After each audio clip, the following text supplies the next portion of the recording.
नटवरवपुः कर्णयो कर्णिकारं बिभ्रदवासः कनककपिशम् वैजयन्तीं च मालाम् रन्ध्रान् वेणुअधरसुधया पूरयन् गोपवृन्दैः वृन्दारण्यं स्वपदरमणम् प्राविशद् गीतकीर्तिम् प्रव्रजन्तमनुपेतमपेतकृत्यं द्वैपायनो विरहकातर्या जुहाव पुत्रेति तन्मयतया तर्वोऽभिनेदुः तं सर्वभूतहृदयं मुनिमानतोऽस्मि तं सर्वभूतहृदयं मुनिमानतोऽस्मि। बोलो श्रीमद्भागवत महापुराण की जय, श्री वेदव्यास जी महाराज की जय, श्री सुखदेव जी महाराज की जय, श्री परीक्षित जी महाराज की जय, श्री श्री बाबा महाराज की जय, श्री राधा मान बिहारी लाल की जय, श्री राधा रास बिहारी लाल की जय, श्री गहवर्वन धाम की जय, श्री बरसाना धाम की जय, 84 कोस ब्रजमंडल धाम की जय, अखिल गौवंश की जय, समस्त भक्त वैष्णव वृंद की जय, गौ माता की जय, श्री यमुना महारानी की जय, श्री हनुमान जी महाराज की जय, जय जय श्री राम।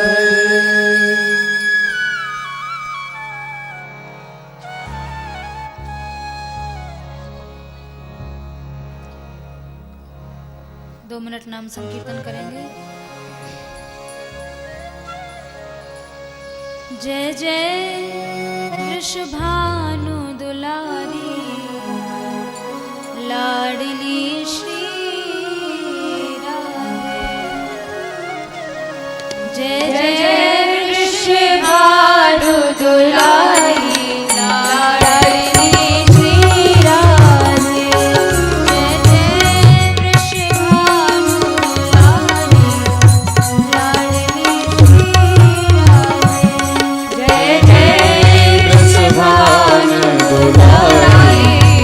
लाडली श्री राधे,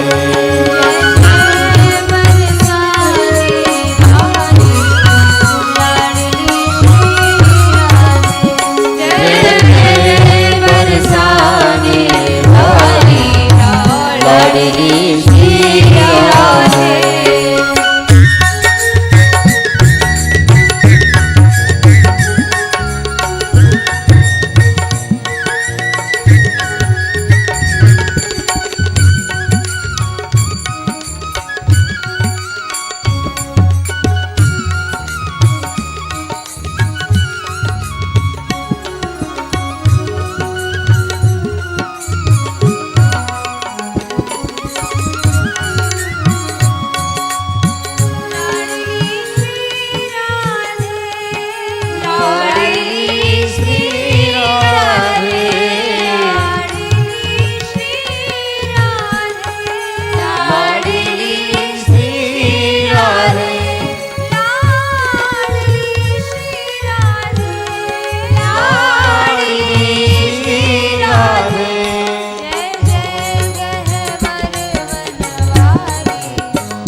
लाडली श्री राधे।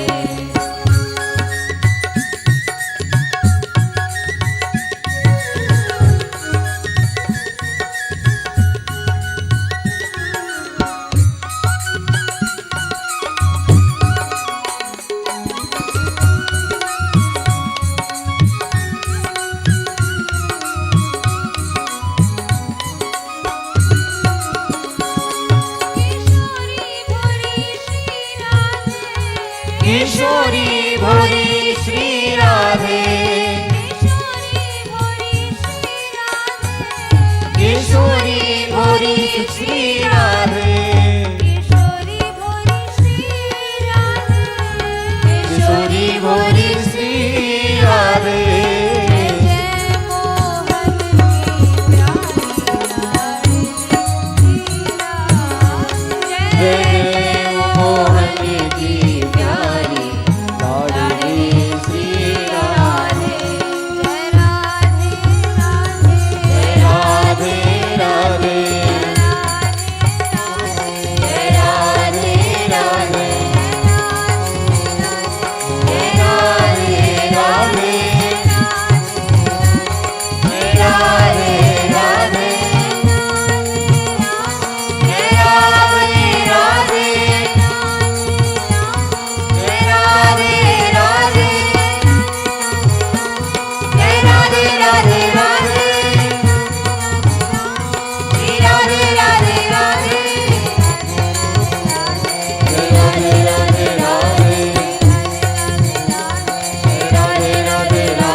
श्री राधा माधव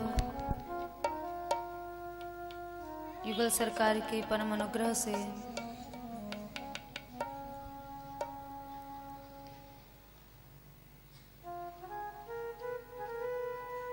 पतित पावनी कृष्ण प्रेम प्रदायनी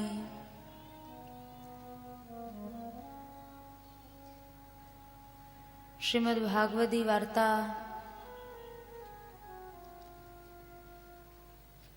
का श्रवण लाभ हम सभी लोग प्राप्त कर रहे हैं।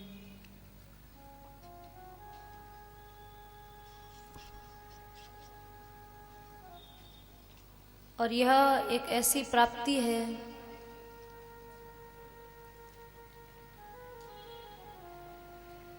श्रीमद् भागवत जी में कई जगह यह वाक्य मिलता है, दुर्लभो मानुषो देहो देहिनाम क्षण भंगुरः तत्रापि दुर्लभम मन्ये वैकुंठ प्रिय दर्शनम।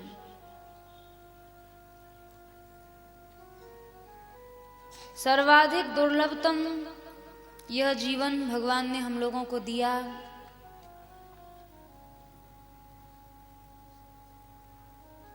पर अध्रुव है। बहुत अल्प समय के लिए यह जीवन, यह देह हम लोगों को मिला है, पर विशेषता इसकी यह है कि अर्थद है। कैसा भी पुरुषार्थ मनुष्य प्राप्त करना चाहे तो मानव जीवन में प्राप्त कर सकता है। धर्म की सिद्धि, अर्थ की सिद्धि, काम की सिद्धि, मोक्ष की सिद्धि, कृष्ण प्रेम की सिद्धि, जो चाहे ये मानव जीवन अर्थद है, उसको अर्थ प्रदान कर सकता है, जो चाहेगा वह प्रदान कर सकता है।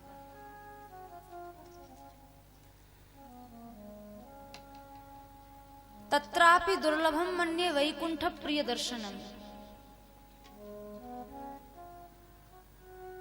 मानव जीवन तो अपने आप में एक अमूल्य निधि है ही,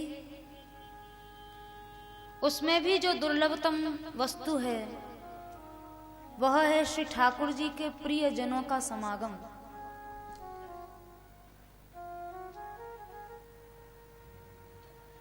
संसार में मनुष्य कुछ भी पाना चाहे वो उसको अपने पुरुषार्थ से मिल सकता है, लेकिन साधु पुरुषों का समागम पुरुषार्थ से नहीं, प्रारब्ध से भी नहीं, केवल दैव के अनुग्रह से मिलता है।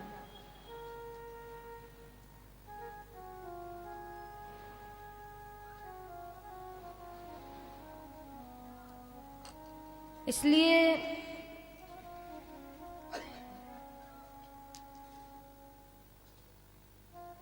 भगवत प्राप्ति के जितने भी साधन श्रीमद् भागवत जी में या अन्य ग्रंथों में जहां जहां भी जो भी वाक्य भगवत प्राप्ति के मिलते हैं, उन सभी वाक्यों को यदि एक शब्द में कहा जाए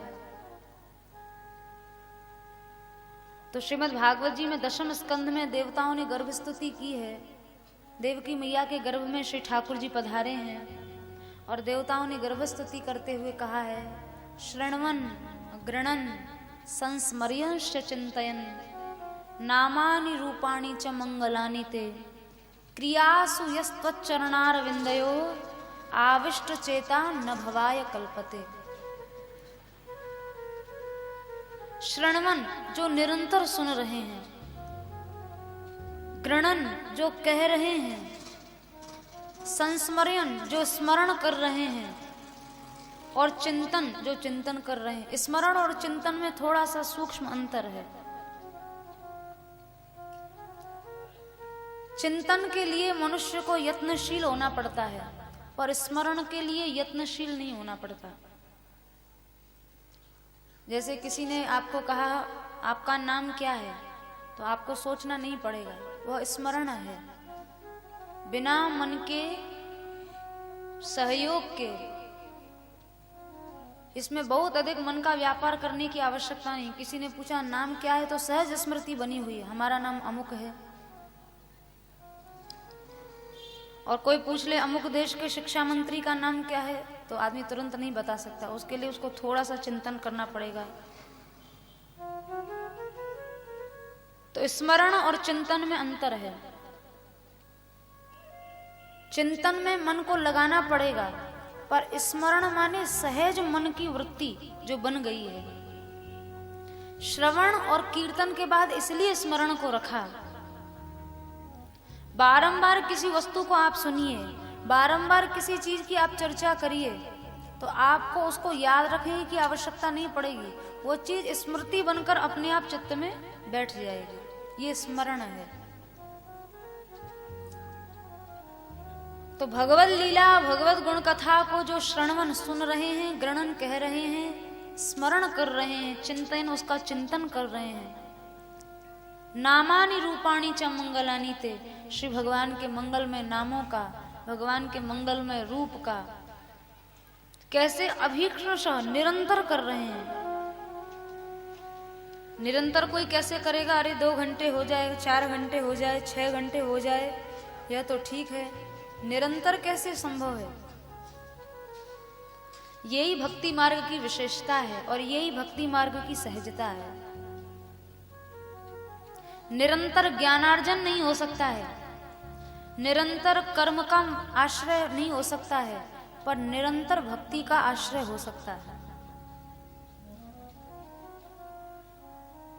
श्रीमद् रूप गोस्वामी जी महाराज ने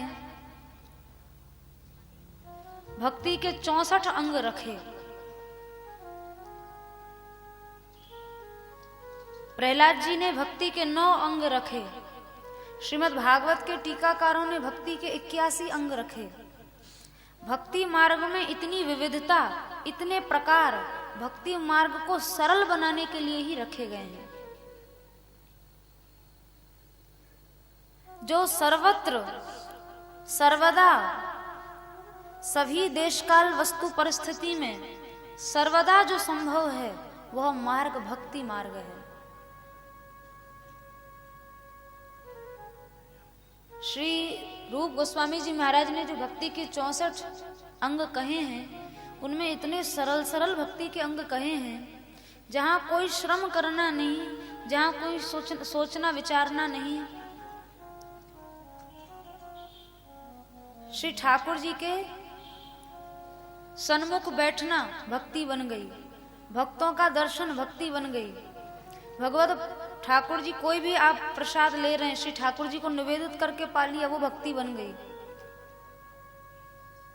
तभी तो भक्ति मार्ग में सार्वत्रिकता और सार्वकालिकता है। एक गर्भजनित बालक, एक गर्भगत बालक जो सर्वथा अभी मैया के गर्भ में है और वहां जैसा अविवेक कहीं होता नहीं है। मातृगर्भ में बालक बिल्कुल अबोध है, कोई समझ नहीं, कोई ज्ञान नहीं, भक्ति के महात्म्य से परिचित नहीं। लेकिन ऐसी स्थिति में भी उसके द्वारा भक्ति का अनुकरण हो जाता है। मातृगर्भ में बालक है, माता जी ने भगवत प्रसाद लिया, बालक की भक्ति अपने आप बन गई। माता जी ने भगवत चरणों में मस्तक झुका लिया, ठाकुर जी के धाम में चली गई, उनकी परिक्रमा कर ली, तो गर्भगत बालक की अपने आप भक्ति बन गई। भगवत प्रसाद ले लिया, भक्ति बन गई। चरणामृत ले लिया, भक्ति बन गई। संतों का उच्छिष्ट खा लिया, भक्ति बन गई। 2-4 दिन धाम में निवास कर लिया, भक्ति बन गई। भक्ति में इतनी विविधता भक्ति मार्ग को सरल बनाने के लिए रखी गई। सुन नहीं सकते तो गाइए, गा नहीं सकते तो स्मरण करिए, स्मरण नहीं कर सकते तो अर्चन पद्धति वल्लभाचार्य जी ने पुष्टि संप्रदाय में चलाई। ठाकुर जी की अर्चना करें, वो भी नहीं कर सकते, दास्य भाव से, कहीं सक्ष भाव से, कोई भी प्रकार, कोई भी विधा अपना ली जाए।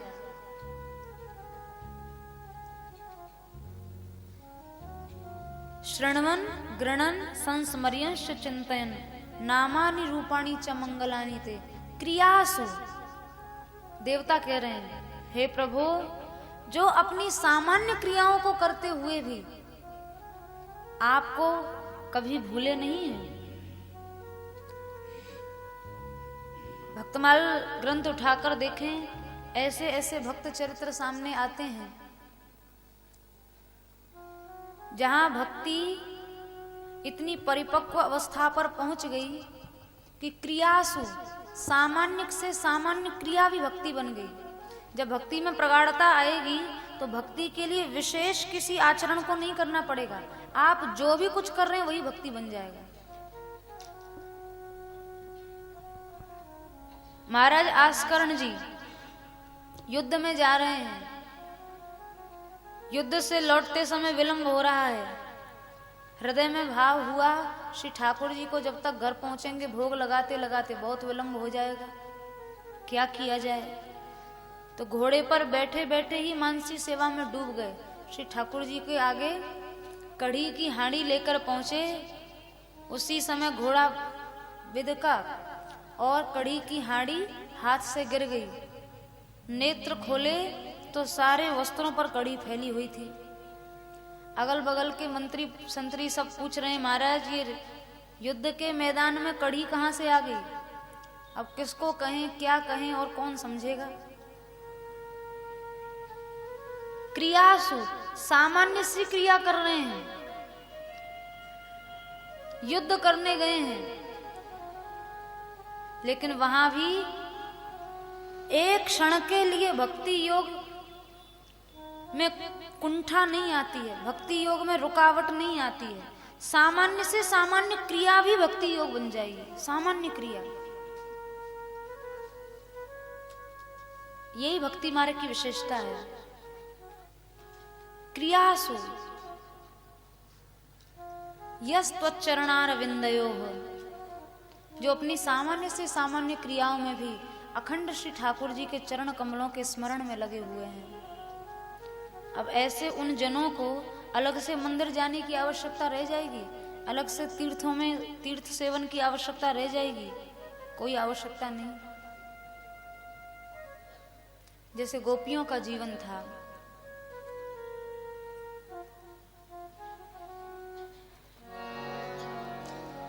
ले ले मथानी दधि को बिलोती, गाती मधुर बैन कहती सप्रीति, प्यारी मथानी तू ये गीत गा दे, राधा रसिक श्याम राधा बिहारी। दोहनी लिए दूध गायों का दुहती,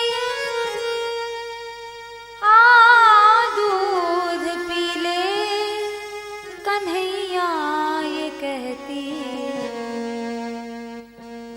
मेरी तू प्यारी गैया ये गा दे, राधा रसिक श्याम राधा बिहारी। गोविंद गोपाल मोहन मुरारी, राधा रसिक श्याम राधा बिहारी। गौदोहन भी भक्ति योग, दधि मंथन भी भक्ति योग, घर का मार्जन लीपन भी भक्ति योग। गायंती चैनम अनुरक्त धिया श्रुकंठ्यो, श्री ठाकुर जी में मन अनुरक्त है, फिर शरीर से इंद्रियों से होने वाली कोई भी क्रिया। गीता जी में श्री भगवान ने यही अर्जुन को कहा, हम लोग उल्टा करते हैं, हम मन का समर्पण संसार में करते हैं और इंद्रियों का समर्पण ठाकुर जी को करते हैं। और गोपियों ने इंद्रियों का समर्पण सामान्य व्यवहार में लगा रखा है और मन का समर्पण श्री ठाकुर जी में कर रखा है। प्रायः ये विचार मन में आता, अरे 2 घंटे बैठे 4 घंटे बैठे पर मन तो 1 मिनट ठाकुर जी में लगा नहीं। मन कहाँ से लगेगा? हमने इंद्रियों को भगवान को समर्पित किया, हमने मन को नहीं समर्पित किया। मन तो संसार में समर्पित है।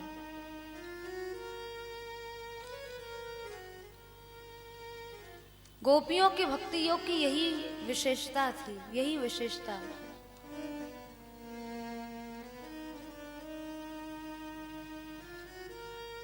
इसलिए देवताओं ने कहा क्रियासु यस्त्वच्चरणारविंदयोः।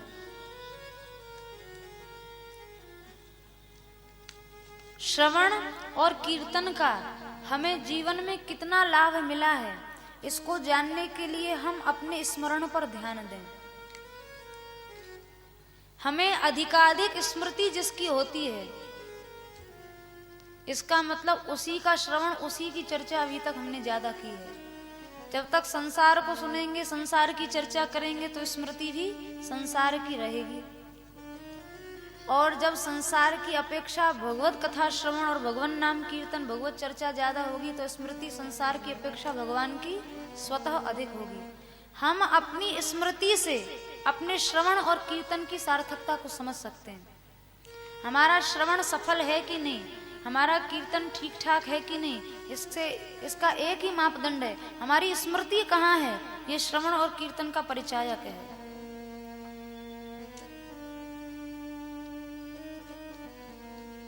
तो क्रियासु यस्त्वच्चरणारविंदयोः, जब सामान्य क्रियाएं करते हुए भी भगवत स्मृति रहे, तब समझना चाहिए कि श्रवण और कीर्तन अब परिपक्व हो गया, वह फलप्रद होने लगा है, वह फल देने लगा है, वह लाभ देने लगा है।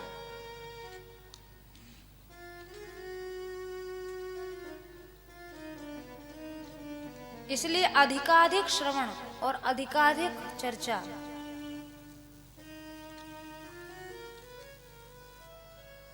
भगवत गुण कथन की होनी चाहिए।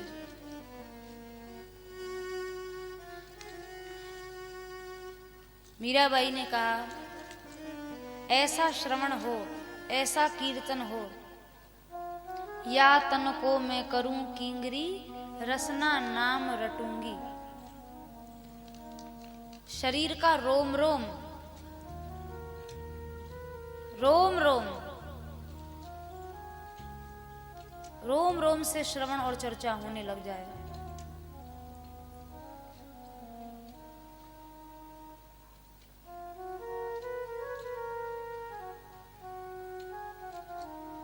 कपिल भगवान ने भी आगे जिस संवाद का श्रवण करने हम लोग जा रहे हैं, देवहूति मैया को यही बात कही है, सताम प्रसंगान मम वीर्य संवेदो भवंती हृत्कर्ण रसायनाः कथा। एक बात ध्यान रख लें, भक्ति मार्ग को श्रुतेक्षित पथ कहा है। भक्ति मार्ग आंख से नहीं देखा जाता, भक्ति मार्ग कान से देखा जाता है।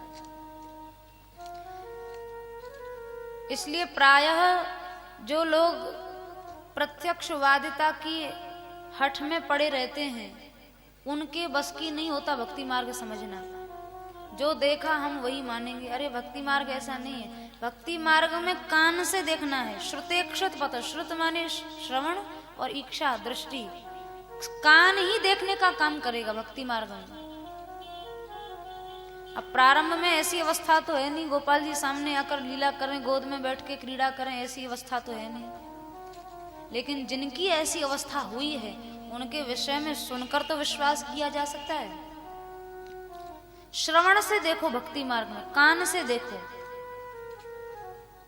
और कान से नहीं देखेंगे तो फिर जितने ग्रंथ हैं, चाहे भागवत जी हैं, मानस जी हैं, गीता जी हैं, भक्तमाल जी हैं, ये सब झूठी हो जाएंगे। कान से अगर देखने का प्रयास नहीं किया, सूरदास जी का चरित्र, गोसाई जी महाराज का चरित्र, मीरा जी का चरित्र, अनेकानेक भक्तों का चरित्र सुनकर इन पर भरोसा नहीं हुआ, तो हमारी दृष्टि में तो ये सब भक्त चरित्र भी झूठे हो जाएंगे।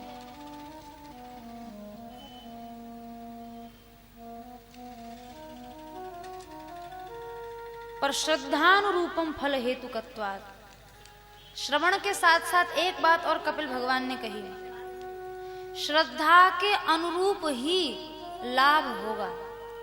जितने अनुपात में श्रद्धा है उतना ही लाभ होगा। 10% श्रद्धा है तो 10% ही लाभ होगा। जितने अंश में श्रद्धा है उतने अंश में लाभ होगा।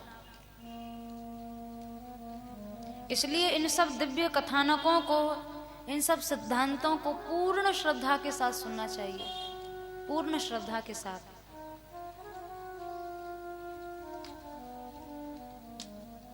जिस तृतीय स्कंद की चर्चा हम लोग सुन रहे हैं, बड़ा महत्वपूर्ण संवाद है तृतीय स्कंद में, कपिल देवहूति संवाद।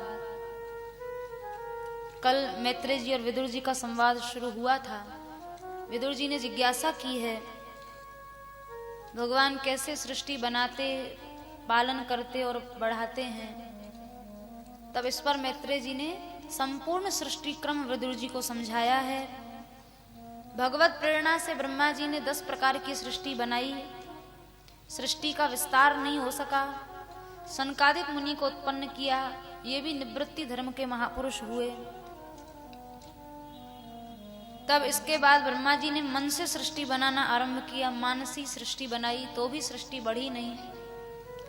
आखिर में श्री ब्रह्मा जी के शरीर के 2 विभाग हुए, जिनमें स्वयं भगवान ने ही अंशावतार ग्रहण किया, मनु जी और शत्रुपा के रूप में। इनका विवाह हुआ, तपस्या किए हैं और सृष्टि विस्तार के लिए ब्रह्म आज्ञा से मैथुनी सृष्टि को बढ़ाए हैं। 5 संतानें हुई मनु जी से, जिनसे सृष्टि बढ़ी। आकुति, देवहूति, प्रसूति, 3 कन्याएं, प्रियव्रत, उत्तानपाद, ये 2 पुत्र। इनमें से देवहूति मैया का विवाह ब्रह्मा जी के छाया पुत्र कर्दम जी के साथ हुआ। जिस समय कर्दम जी संन्यास लेने जा रहे थे, देवहूति मैया रुदन करने लगी, हे नाथ आप सन्यास चले गए, मुझे मेरा उद्धार कौन करेगा। तब श्री भगवान ने करदम जी महाराज को प्रेरित किया, अभी आप थोड़े दिन और विराजें, जब तक हम देवहूति मैया के गर्भ से न प्रकट हो जाएं, तब तक आप यहीं विराजें, बाद में आप सन्यास ग्रहण करें। कालांतर में देवहूति मैया को सांख्य शास्त्र का ज्ञान करने के लिए स्वयं श्री भगवान, ये कपिलावतार सिद्ध अवतार है। यहाँ जब भगवान देवहूति मैया के गर्भ से प्रकट हुए हैं तो बालक की तरह न रोए, न गाए, न दूध पिए, एकाएक प्रकट हुए और एकाएक उपदेश देना आरंभ कर दिए। इसको सिद्धावतार कहा। जैसे सनकादिक अवतार है, कपिल भगवान का अवतार है, ये सब सिद्धावतार है। यहाँ बाल लीलाएं और ये सब लीलाएं नहीं हुई। तो देवहूति मैया के गर्भ से स्वयं श्री भगवान कपिल देव जी का अवतार हुआ और श्री कपिल भगवान ने देवहूति मैया को भवभय नाशक सुंदर उपदेश किया। देवहूति मैया बड़ी व्याकुल होकर कपिल भगवान से प्रार्थना कर रही थी, निर्विणाम नितराम भूमन असद इंद्रिय तर्षणात्। हे प्रभु, यद्यपि आप मेरे पुत्र हैं, पर इस समय मैंने आपको अपने पथ प्रदर्शक के रूप में स्वीकार किया है। आज मैंने यह जान लिया है कि असद इंद्रियों को कभी पेट नहीं भरा जा सकता है। असद इंद्रिय तर्षणात्, इंद्रियों की प्यास को कभी कोई बुझा नहीं सकता, आज तक कोई बुझा नहीं पाया। हम लोगों को अनादिकाल हो गया, अनंत जन्म निकल गए, कितनी बार पशु बने, पक्षी बने, लेकिन आज तक हम अपनी इंद्रियों को तृप्त नहीं कर पाए। आंख ने कभी नहीं कहा बहुत रूप देख लिया अब बंद करो, कान ने कभी नहीं किया कहा बहुत कुछ सुन लिया अब नहीं सुनना, जीव ने कभी नहीं कहा बहुत चटोरे पदार्थ खा लिए अब और खाने की इच्छा नहीं है। इतनी योनियों में गए, सभी योनियों में इंद्रियों की प्यास को बुझाना चाहा, पर आज तक इंद्रियों की प्यास कभी बुझ नहीं सकी। गीता जी में भगवान ने कहा है, आवृतम ज्ञान में तेन ज्ञानिनो नित्य वैरिणा काम रूपेण कौन्तेय दुष्पूरेण नलेन च। अर्जुन, ये काम जो है ये दुष्पूर आग है। दुष्पूर आग मतलब जैसे आग जो होती है उसमें आप चाहे जितना डालो, सदाई डालते रहो, पर आग का पेट नहीं भरता, कभी नहीं भरता। तो काम को दुष्पूर आग का, कभी ना पेट भरने वाली अग्नि है, इसका कभी पेट नहीं भरता। दुष्पूरेण न लेना चाहिए, बहुत दुष्पूर आग है। और यह आग सबसे बड़ी हानि यह करती है, ज्ञानिनो नित्य वैरिणा, ये ज्ञान की नित्य बैरी है, नित्य शत्रु है। कामना ज्ञान का नित्य शत्रु है, नित्य बैरी है। जैसे सूर्य और अंधकार का कोई संबंध नहीं है, वैसे ही कामना का और ज्ञानाग्नि का कोई संबंध नहीं है। पूर्ण ज्ञान जब हो जाएगा तो काम रह कहां जाएगा, और काम है इसका मतलब पूर्ण ज्ञान है नहीं। इसी को सूरदास जी ने कहा, सूरदास तब ही तम नासे ज्ञान अग्नि झर फूटे। ज्ञानाग्नि जब प्रकट हो जाएगी तो कामनाओं का अंधकार अपने आप दूर हो जाएगा। और कामनाओं का अंधकार है इसका मतलब ज्ञान रूपी सूर्य अभी उदित नहीं हुआ है। देवहूति मैया ने प्रार्थना की है कपिल भगवान से, मैंने इतना तो जान लिया नाथ कि इंद्रियों की कभी तृप्ति नहीं की जा सकती है। आप मुझे कृपा करके, मैं आपके शरणागत हूँ, जैसा मार्ग आप मुझे दिखाएंगे मैं उस पर चलने का पूर्ण प्रयास करूंगी। आप मुझे मेरे कल्याण का कोई मार्ग दिखाएं। तब श्री कपिल भगवान ने देवहूति मैया को एक ही वाक्य कहा, माता जी कल्याण के मार्ग तो बहुत से हैं, पर सबसे जो सुगम मार्ग है, सरल मार्ग, जिसमें कोई बाधा नहीं है, कोई कठिनाई नहीं है, वह है योग आध्यात्मिक पुंसाम मतो निश्रेयसाय में। मनुष्य के कल्याण के लिए सबसे सरलतम जो मार्ग है वो आध्यात्मिक योग है। अध्यात्म किसे कहते हैं? अधि माने भीतर, आत्मा माने स्वयं का। अंतर्मुखी वृत्ति का नाम ही अध्यात्म है। अपनी वृत्ति को अंतर्मुखी बना लेना ही अध्यात्म है।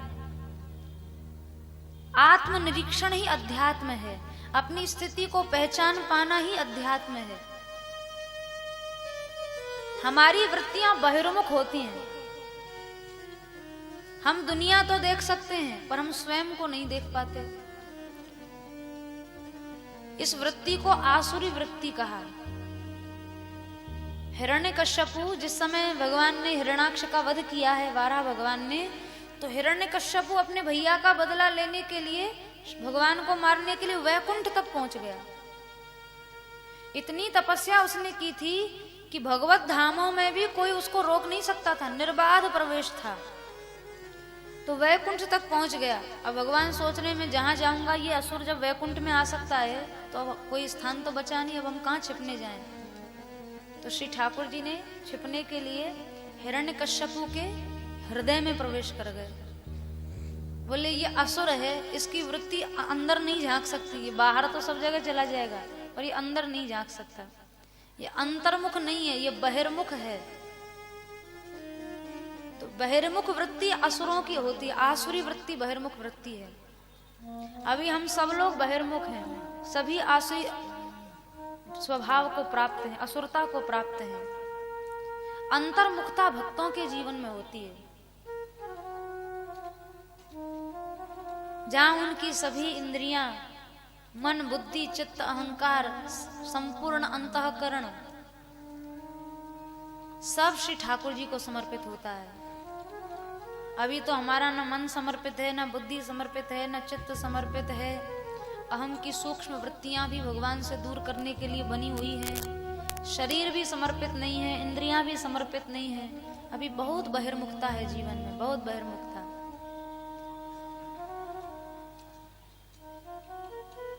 अंतर्मुखता का नाम ही अध्यात्म है।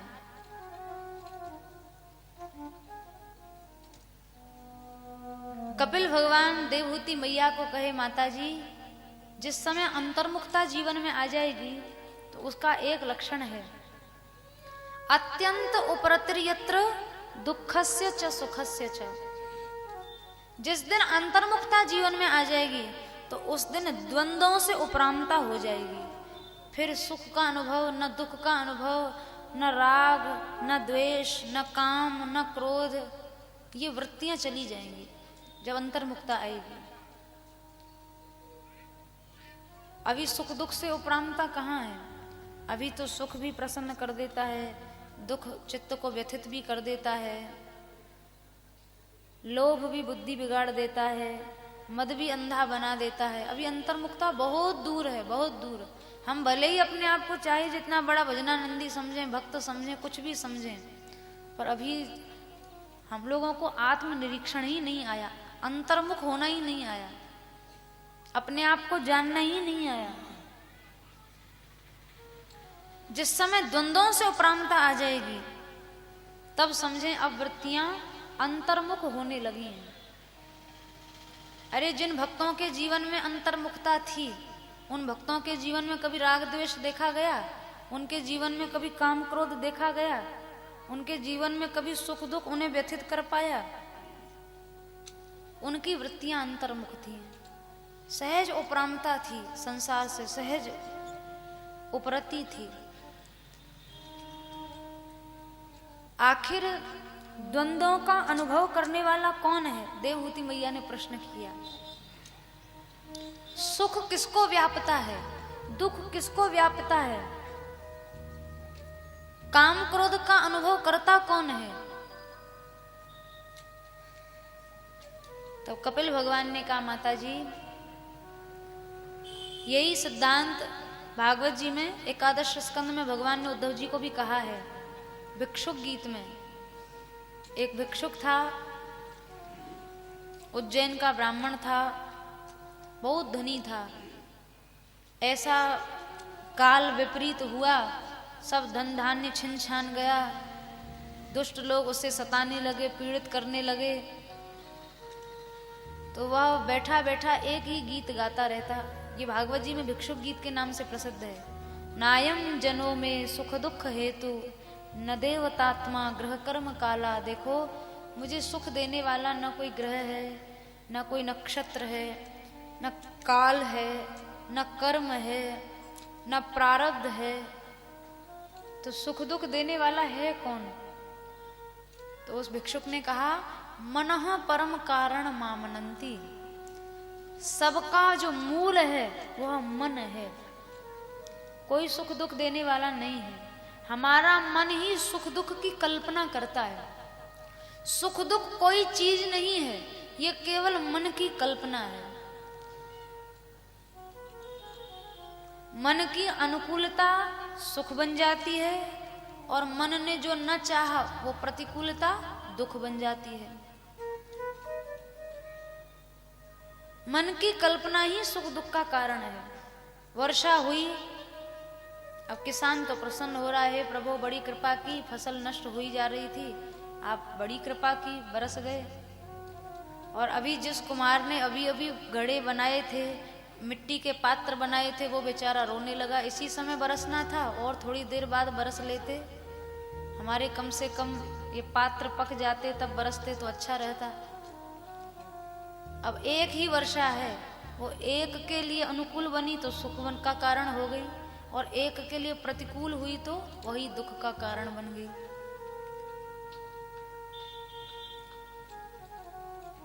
मन की कल्पना ही सुख दुख बनती है, और दिन भर जीवन भर हम लोग इसी कल्पना से भ्रमित होते रहते हैं। इसी को गोस्वामी तुलसीदास जी ने कहा, जड़ चेतन ही ग्रंथि पड़ गई, यद्यपि मृषा छूटत कठिनई। किसी चैतन्य वस्तु को कोई जड़ वस्तु बांध नहीं सकती है, पर बांध दिया है। नित्य शुद्ध बुद्ध मुक्त इस आत्मा को बांधा कि नहीं बांधा? छोटी छोटी बातें हमें व्यथित कर रही हैं, दुखी कर रही हैं। तो गांठ झूठी है, पर झूठी होते हुए भी बड़ी दमदार है। फिर भी जीवन इसी में रोने में, हंसने में, गाने में ही निकलता है।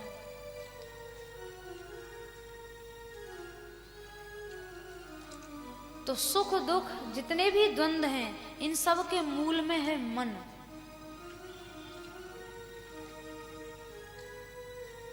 देवहूति मैया बोली तो हे नाथ, जब सभी रोगों की जड़ मन ही है,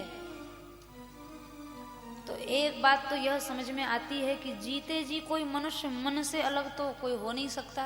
कोई मनुष्य हो, कोई जीव हो, मन से कैसे अपना संबंध अलग करेगा? तो ऐसा कोई मार्ग है जहां मन रुक भी जाए तो उसको कोई बंधन न हो। तब कपिल भगवान ने कहा, माता जी उसका तो एक ही उपाय है, चेतः खल्वस्य बंधाय